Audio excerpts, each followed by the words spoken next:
Today we're going to show you how to pair your Apple iPhone and use Apple CarPlay in the new Buick Envista. So let's start by selecting the phone icon over here, and then you'll see Manage Phones.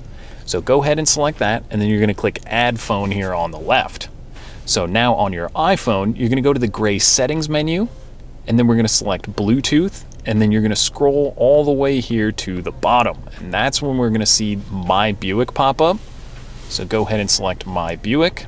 And then you'll notice the code, so you're going to go ahead and click pair on your phone as well as on the screen here.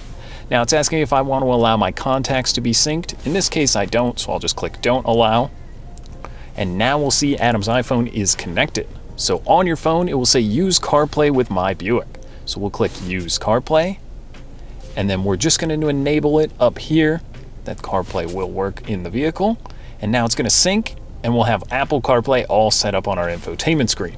So if you swipe over, you're going to be able to use your Apple Maps or Google Maps. It's going to show you restaurants, any music you're playing. Then you've got your text messaging. I've got Spotify on here. All that good stuff is going to make it very usable and nice when you're on the go. Now, if you have any questions with pairing this, don't hesitate to reach out. We'd be happy to help.